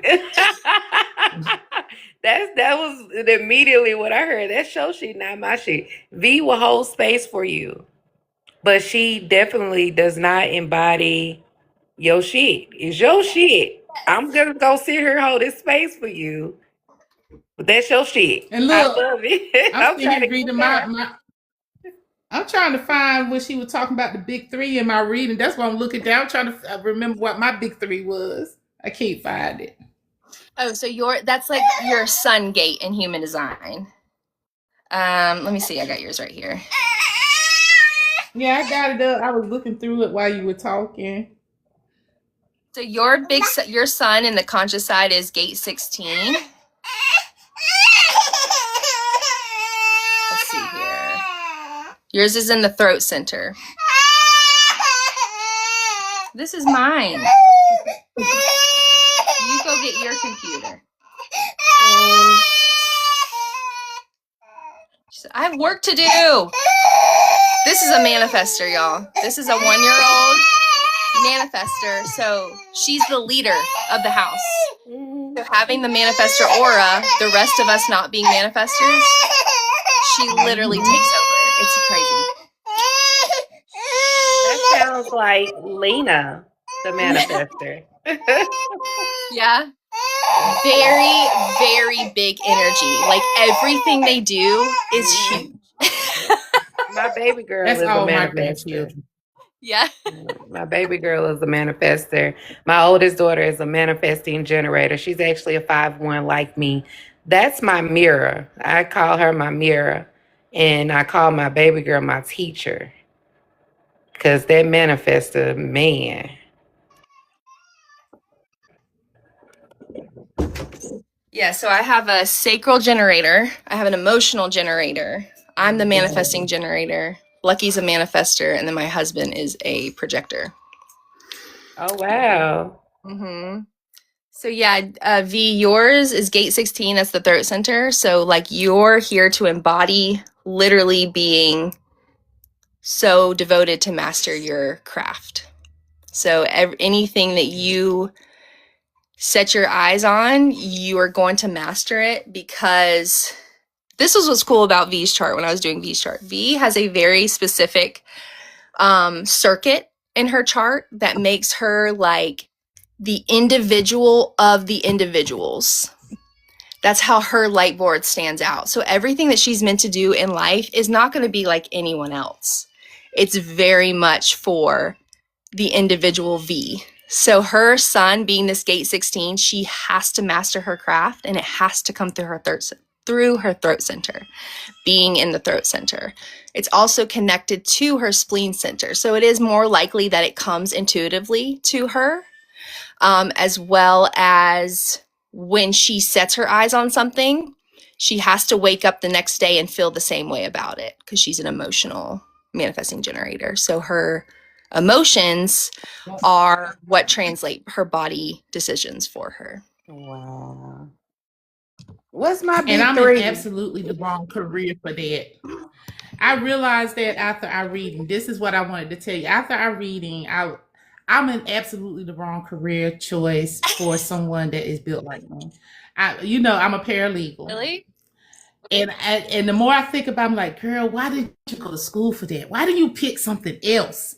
Because, I feel like at this point in my life, I don't want to switch careers. Like, I'm trying to retire. I'm not trying to start no new shit.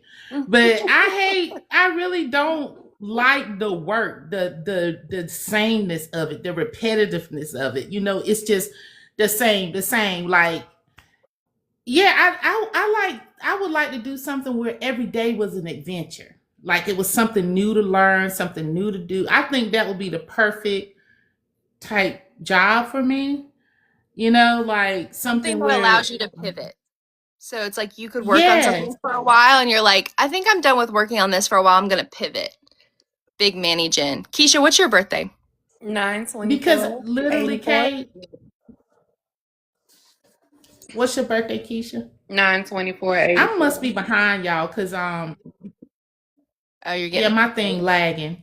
My what thing is your lagging. time and place? 4:45 p.m. Okay. And that is Memphis, Tennessee. I want to make sure I have it right. Okay. Yeah, that's so ideal for us manifesting generators, is like, you know what? I don't think I'm not gonna work on this today. I think I'm gonna actually do this today. We would be set for life. Right? Let's see here. So your big sun is gate 46. Let's see. This is in the identity center. So what's interesting about the identity center is if anybody has an undefined identity center, they're never going to find the answer in life for what am I supposed to do? Who am I? If they have their center undefined, they are very much what environment am I supposed to be in at this time? And let me guess, mine is undefined. No, yours is defined. It's defined. So are you telling me I'll never know my purpose in this life, Kate? No, you are very much in tune with your purpose in this life because it's also a gift coming from the sun. Okay, I was about You to slide out embody the your identity. No, you here are very much to embody your identity. Like that's your forefront. Like that's so like when I say sun sign, right? Like you having gate 46, you're like, I'm a Virgo, right? In A human Libra? design, Mm. you're a Libra. Mm-hmm. September Hold on. 24th. Yeah, that's what I have. September 24th, Mm-hmm. 1984, Mm-hmm. 1645. So that would be 445. Mm-hmm. Memphis. Mm-hmm. Tennessee. Hang on. Maybe my gate. Hang on. You are a Libra. Why is it coming up as? Hang on. Let me pull this up differently. Because Lord, I better not be giving people the wrong. And see, that's another thing too that we've kind of discovered with human design because it's so new that you literally have to be on point with where you're getting the information. There we go. Okay. There we go. Yes, gate 46. Nope. Wait.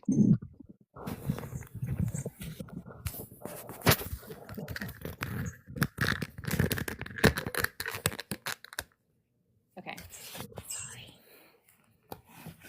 There it is.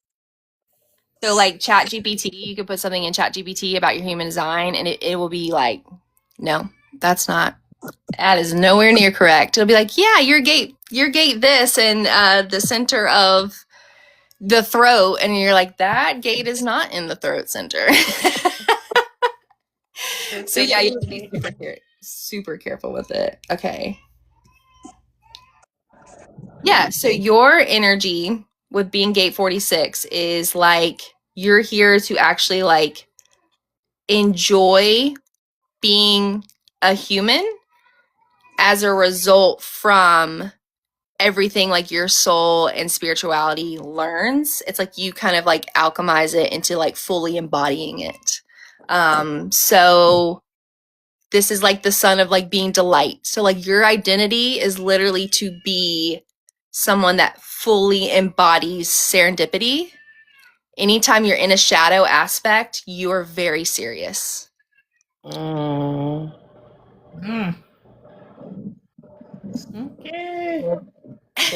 It basically sounds like she said you ain't to be fucked with.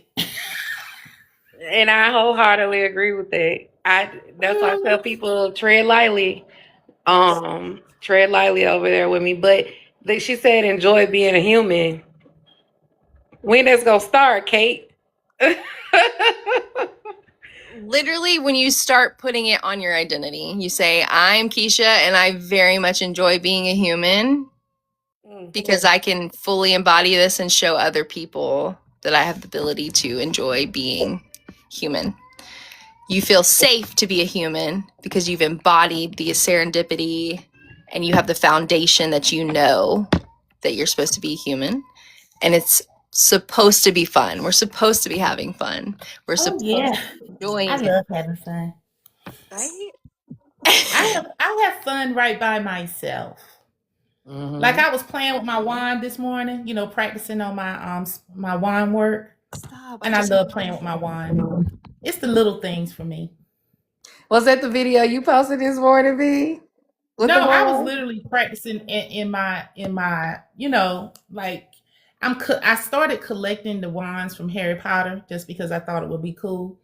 And now I have to learn how to work it. Like, every character has a way they do their wand, like how they Mm-hmm. use their wand. So I'm like practicing that just because I thought it was cool. And that's usually how I decide what I'm going to do that day, what I thought was cool. I just like doing it don't take a lot for me. That It you know what I'm doesn't. saying? It just really doesn't take a lot for me. I enjoy the smallest of things. I find the weirdest shit funny and fun. Yes. Um, That's me, V. That's me. That's I so enjoy the little things and mhm, shifting my perspective. I do enjoy life. definitely. It's the external things around me that kind of shakes that foundation for me. Mm. yes. And to me, like I always feel more special to people when they do something for me that it is small, like something they really had to observe in me to know that this is going to mean something to me. Those little gifts blow me. Like Yes. they'll make me cry. Because I feel like if you have money, spending money on me don't mean shit. It didn't really take nothing from you to do that. But when you really have to look at, oh, she likes this. Oh, I heard her mention this one time. That means a lot to me. Yes, It really I does. have experience with it. I so for those who don't know, my heat was out of my in my new home for like 2 months. Me and we're in the middle of winter. And me and my family were freezing, but more so me because I made sure that the rest of my family was comfortable to the best of my ability. And I just kind of took the brunt of it. And I said it a couple of times, just randomly throwing it out there. But one day I arrived home and I had a box on my porch.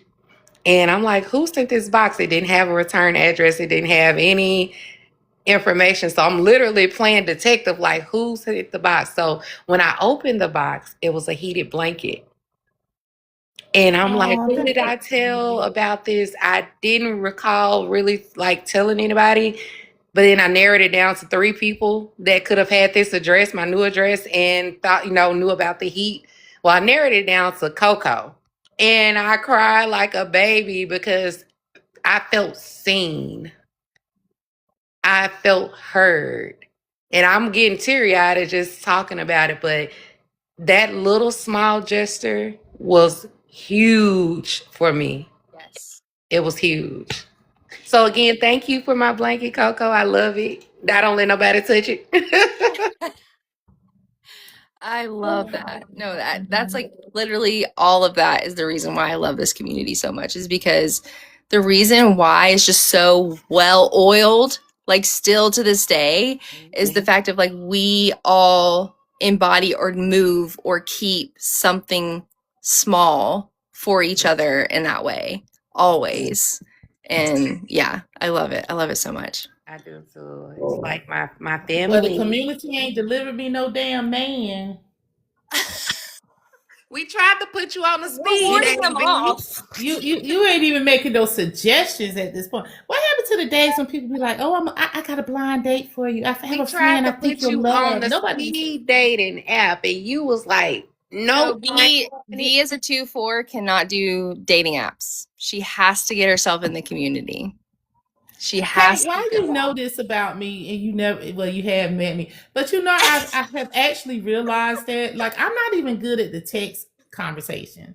No, you Like have to be out I in the hate that physical. shit. As much as I talk, I can't think of nothing to say.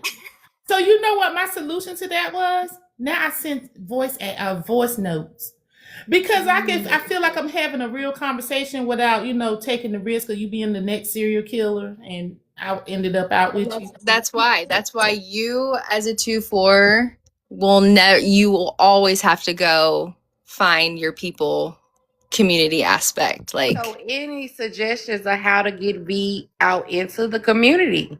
Because Excuse me, ma'am. Excuse me, ma'am. Excuse me, ma'am. But I go to the store. Okay. I have been buying groceries.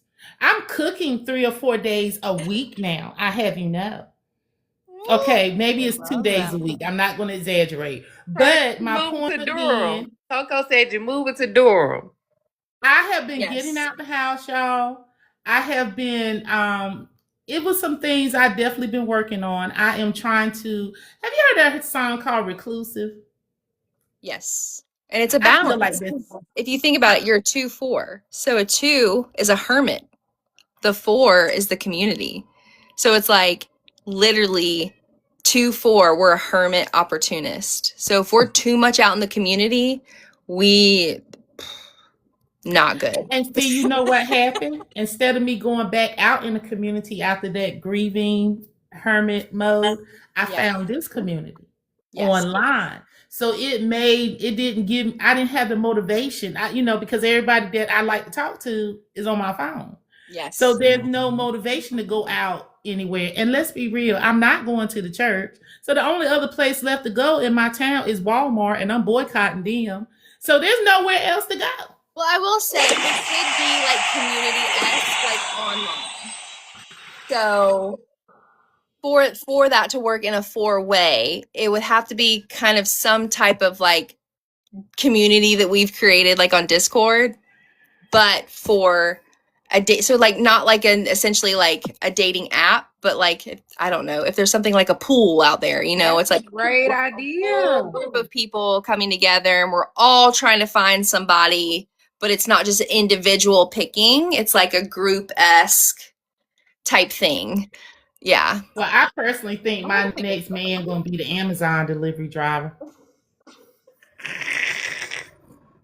Me. We gotta send stuff to Deep House, y'all. Every reading I've had has told me it's somebody I already know, and that he's been watching me for a while, and he's getting his courage up to talk to me. So I mean, really, I'm just I'm just bored, so I'm just doing stuff until he show up, because it's already been. They told me so, it can only be 2 people: the mailman or the Amazon driver, because they're the only people I see. He coming to deliver a package. I know it ain't the DoorDash drivers.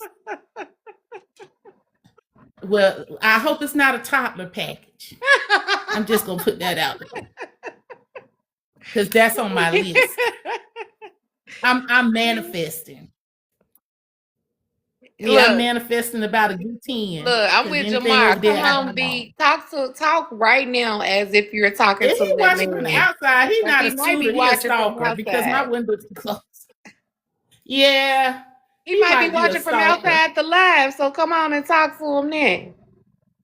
I already look. If he want to know what I like, I'm right on TikTok. I don't put up a whole dating profile. All he got to do is go over there and look.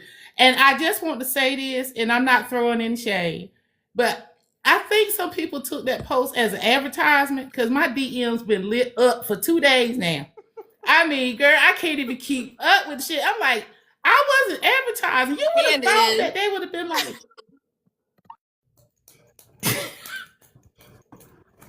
And look, y'all, I'm gonna be honest. One of them I've actually been conversating with, because he sounded like fucking Barry White, and I was impressed. I was like, "Oh, Barry, can you practice what you preach? Can you practice what you preach?" Me? Oh my God! Look, it's nothing wrong with having fun. I'm just enjoying myself. I ain't look. I had almost forgot how to flirt, but it's coming back to me slowly. Look, said you cast at the wedding. I think I got pregnant 3 times because I like deep voices. Swear to God. I love a deep voice on a man. I love a man that can sing. Lord have mercy. A man that can sing. Well, B, I'm in the same category. You are absolutely right. Because when I tell you, I got, in the course of the last 2 days, I've gotten around 30 DMs from different men.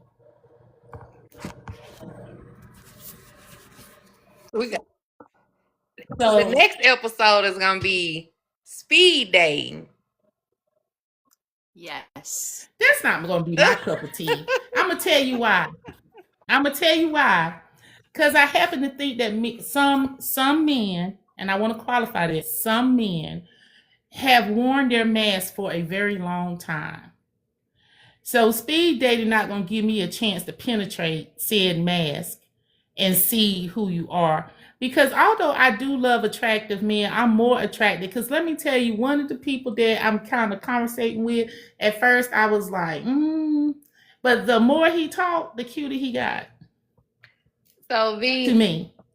Because I love a man who's intelligent, can talk about a variety of subjects, is emotionally intelligent, kind, but number one, has a sense of humor. Because anybody that know me know I love to cut the food. And I love people that don't take themselves too seriously, that they can't just enjoy themselves. Because I'm a big ass kid, so I'll keep y'all posted. It ain't please gonna be do. no Look, marriage, but if Coco we ever said exchange speed house date with keys. V. Yes. Jamal said that's your opening line for the Amazon man. Can you sing? That's your Can opening I tell line. you that my Amazon? Can I tell you that the guy that delivered for me for Amazon smell good as fuck? Okay, and he cute, and he chocolate, and he Ooh. always go, "Hey, Miss V," and he'll be like, "Hey." And why you ain't look? Hey, Miss V. Look. Cause he too young. I can tell he young. I don't want nobody my son age, girl. I feel like a predator. I am too. I don't want no 30-year-olds. I'm sorry. I mean, late 40s is as young as I'm going to go. But yeah, anyway, this was amazing. I learned a lot about myself today, other than, because I have read through my human design chart. But oh, hell nah, Coco. I'm more of a Miss Loretta. Miss Loretta, I'm ready for the tour. Yeah. Y'all remember that line. But I have learned so much about myself just sitting here going back through my human design and thinking about the changes that I've been implementing here lately. I was thinking, oh gosh, you're doing so good. You came up with some wonderful things to implement. Yes. The shit already in my design. It kind of made me, it was kind of cool, like I thought I was doing some new shit. But it's really here. I'm really actually aligning myself. And I didn't even actually realize it until I was sitting here scrolling while we were talking with Kate. So I got to go back and study this. So this is and any of you have not booked with Kate, go ahead and do the plug, Keisha. Do the plug, because this, if you haven't done it, you need to do it. They need to do it if they have not done it. Even if you don't know where to start, don't matter. Just go to Kate. HDKate.com, right? HD with Kate. Yeah. .com. Go book. Let her help you get your life together. And one thing I appreciate about Kate when we were doing our reading is that she's so easy to understand. Even though she uses a lot of big words that you may, might not understand. I love her attitude. I felt comfortable asking her questions. I felt comfortable in how the information was delivered. I just think that she's amazing at what she does. And if you have not, and this could be for any situation, whether it's your money, your job, your man, whatever the situation is, there is something that you can learn from your human design. So Tish said she wowed her husband. Your husband tapped in too. So she said Kate wowed her husband. Yeah, I'm coming for a full reading too, Coco, because I need that hour and a half, 2 hour session that Kate was talking about, because I need some understanding of my design. It's so complex. It is. It is so complex. So much. It's Before you turn off, I had a question I forgot to ask, and because Keisha was talking, I forgot to ask. I heard you mention about the past lives. How does human design play into our past lives? How is our past lives playing into our human design? Like, because you get a new one every time you get a new incarnation, right? Yes, but what I kind of personally believe is that it is possible that we carry something still distinct about us through our human design, whether it's like type or whether it's like profile or authority. To me, I feel like we still carry something that we still want to embody in each life. So your human design chart, it has 2 columns, one on the right, one on the left. The left side is all of the planets that were aligned 3 months before you were born.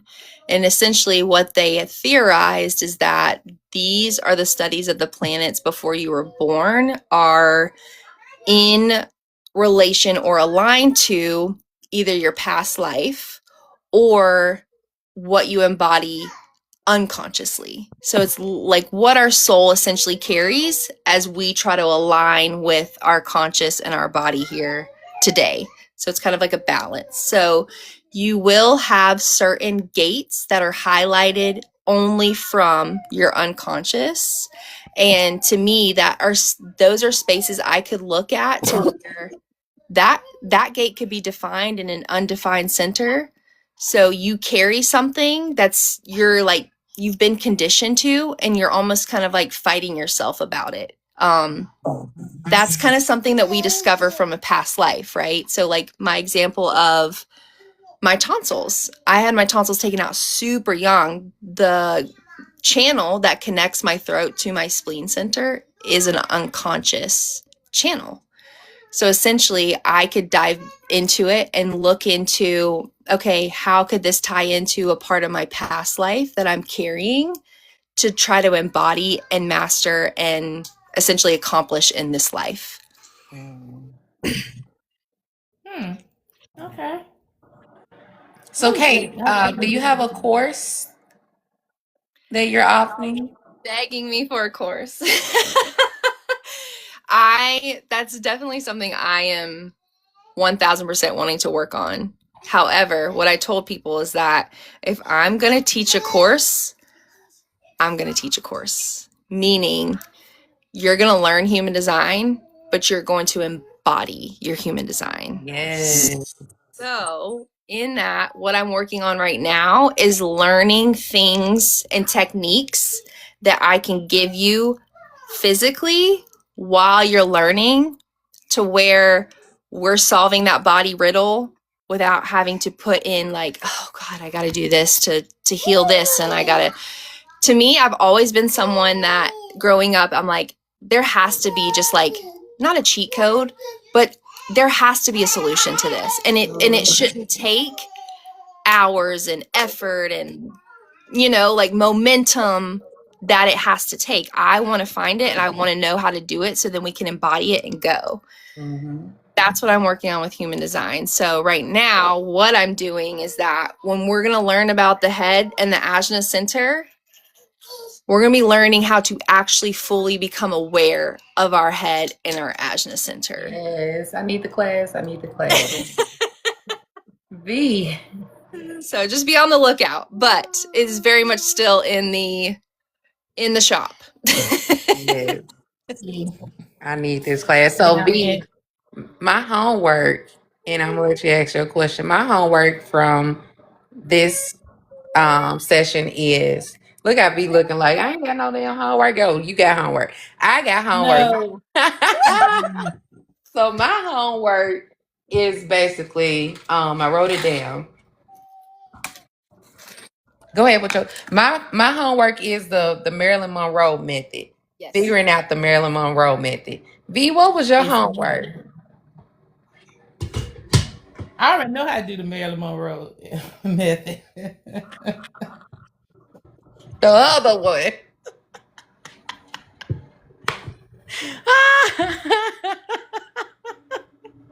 That's what that singing is for. The happy birthday. Is that what that is? Listen.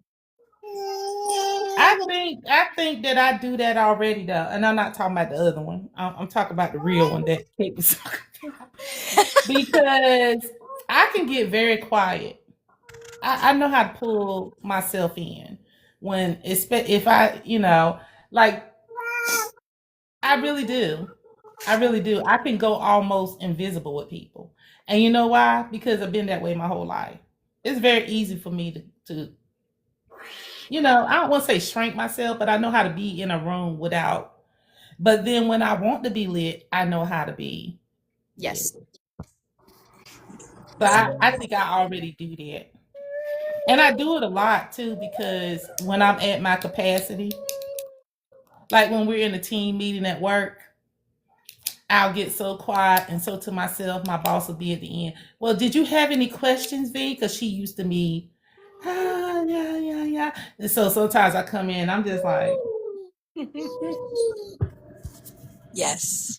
and then a lot of times people will wait to ask me to after because they'll automatically assume if I'm quiet, it must be something wrong. Mm-hmm. But it's just I don't want to talk. It don't have to be anything wrong. Sometimes I'm just chilling, you know. I want to observe, right? So I think I'm already doing her method. I know we don't have a lot of time, but do y'all want me to show you a really quick breathing technique? So Yes. this will get you out of your head and ajna space, right? Our thinking process, and it's going to put more awareness into your sacral, which us as manifesting generators, this is the place that we are supposed to be making decisions, not our mental. So fun fact, 90% of our thinking process is in our subconscious.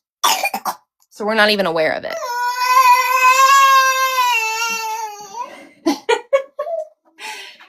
So this technique. Oh, doing too much, I'm telling you. It's sending our body awareness that we're supposed to be in our sacral center versus getting out of our head and ajna center. So a couple things that are going to come up for you when you're doing this exercise is that your body's going to try to keep you safe the whole time. So there might be a little bit of panic. This is why we don't like to run as people, because our body's like, this is uncomfortable. We're changing something. We're adjusting. Let's stop this. Versus if we were to say, we're safe doing this exercise, just making more awareness of our body. So what you're going to do is we're going to be sending pressure to our sacral center. So you're going to take a deep breath in. We're going to plug our nose. And essentially, instead of breathing out of our nose, it's going to go back into your body. And I want you to send it down to your sacral. So it may kind of feel like we're putting pressure down there, like we're going to the bathroom or we're having a baby. But what you're doing is just sending that breath to your sacral. And we're going to hold it for 20 seconds, okay? So take a deep breath in, plug, and push.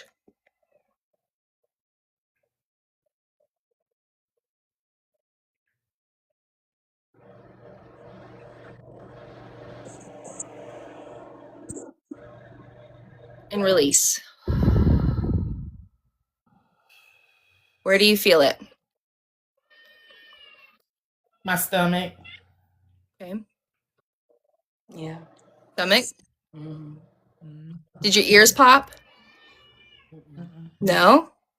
Okay, good. To me, that makes me feel like you both of you have been very in tune and aware still in your sacral center. So you felt it in your throat, Coco? Stomach? Okay. First couple times I did this, y'all, it stayed right here in my chest. It took me a hot minute to get it down to my stomach. Mm-hmm. Wow. Someone said they were a little dizzy. Yep.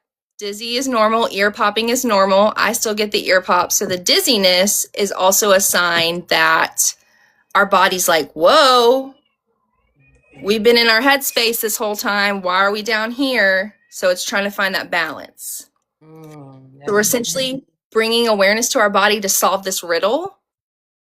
When our body solves the riddle, we're not going to have to do anything else.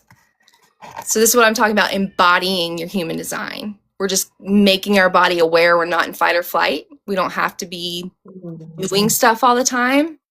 So now we're going to go from the bottom back up.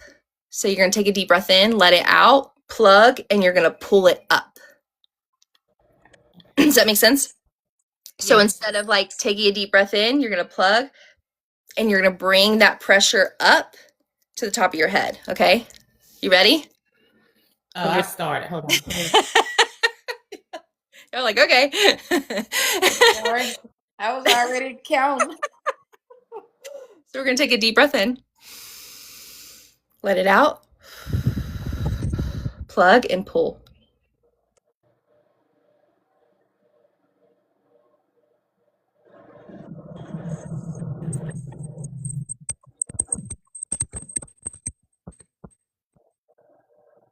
Release. Where do you feel it? I felt it in my head, eye. in my eyes, but I also got a little dizzy. Okay. Yeah, I didn't get dizzy. I just felt the pressure in my eyes. In your eyes. Okay. my So eyes that's a good were sign watering, too. I got dizzy. Okay. So that's a good sign too. This is where y'all hold pressure when it comes to thinking and not allowing your sacral to make the decisions. It's like our mind is a pencil. We're supposed to be putting it down and letting our body make the decisions, but we've been so programmed to constantly use it for everything. So, yeah, this is what I'm learning right now. This is what I definitely do that more often because I feel like that's what I needed. Yeah, thank you, Kate. You're welcome. You're welcome. No, I'm definitely going to get something involved here soon because I feel like we all need to do some type of like nervous system reset. So this is huge. Another one if you want to try it, which I love doing, is chipmunk cheeks. Swallow while you hold your chipmunk cheeks.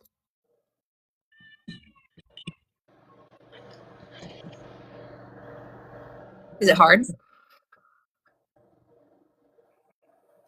Because now we're taking awareness of our body, putting pressure somewhere, being able to swallow, being able to use our throat center. Putting pressure somewhere in our body, we're still using our throat center. So our body's like, what are we doing? That is insane. In my head already, because like my alarm went off while we were talking. I had to go take some insulin, and I feel like I'm already feeling like I'm up here because I waited too long. I didn't want to jump off, but I had to go. But I'm telling you right now, I feel like I just hit a. Yes. I feel like I just, and I don't do that. It's been like 20 some years, but yeah, is that normal that I'm feeling? Okay. The first times I did it, so I have Raynaud's disease, so I don't ever get blood flow to my fingers or my toes. The first couple times I was doing this, I was like, my toes feel warm. My fingertips feel warm for like the first time in forever because I was the pressure, it's like, oh, our body's kind of waking up. Our blood is in our identity center, our G center.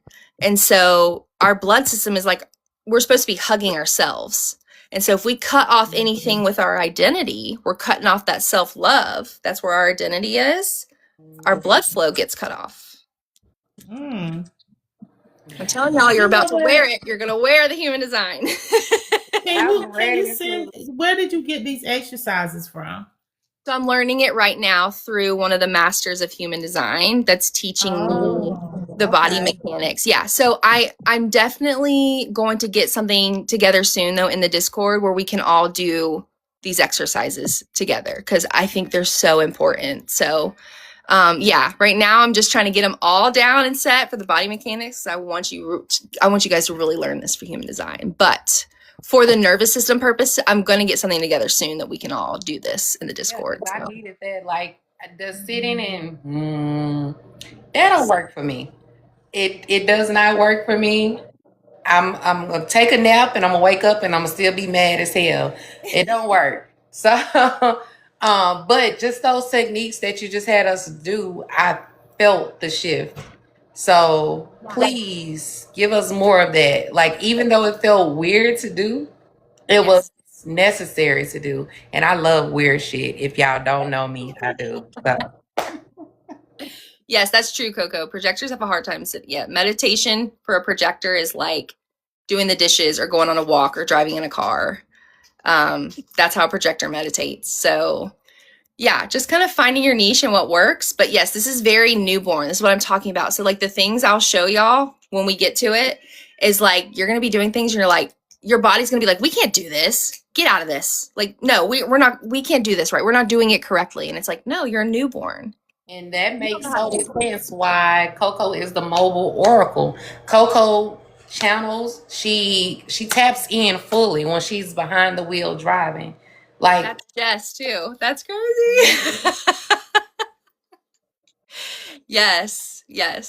She is definitely a projector because she get behind that wheel and she'll read you your whole life and you like, wait, give me my clothes back.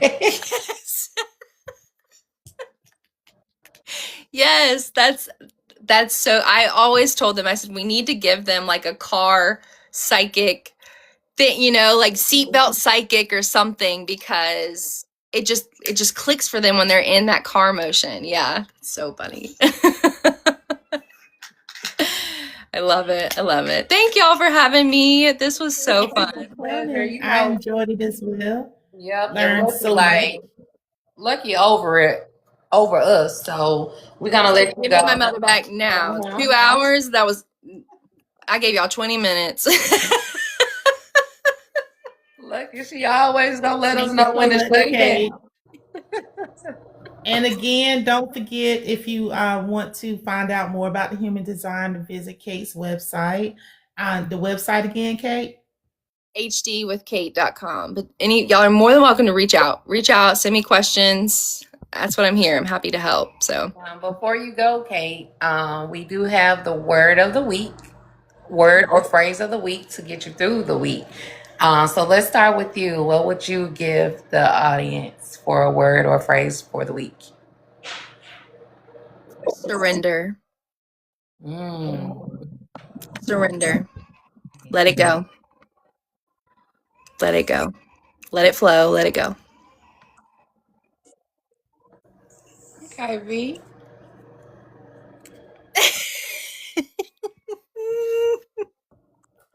I want everybody to find their inner sexy this week. Ooh. Inner sexy. I think sensuality is important to our whole being. And Yes. sometimes we act like it's only for bedrooms, but I'm talking about your inner sexy. I want y'all to get into it. That word was for me, V.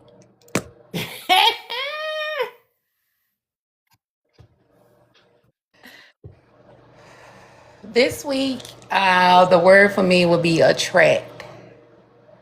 Stop chasing. Just attract. Stop chasing. Yes. But if you catch them, y'all go ahead and get your inner sexy on them. Attract that ass. No, I wasn't really talking about that. That was just, I really wanted them to get the inner sexy. You know, flirting and feeling good about yourself and, all the things. All right, guys. Another session to an end. It always Yeah, has to end. I know, right? Oh, I'm so grateful for you too. So grateful. I love that y'all are doing this. So thank you. Thank you. And we enjoyed you, Kate. Thank you so much. Yes, we enjoyed you all. Thank you so much, Kate. We love y'all. Until next week. Peace. Peace.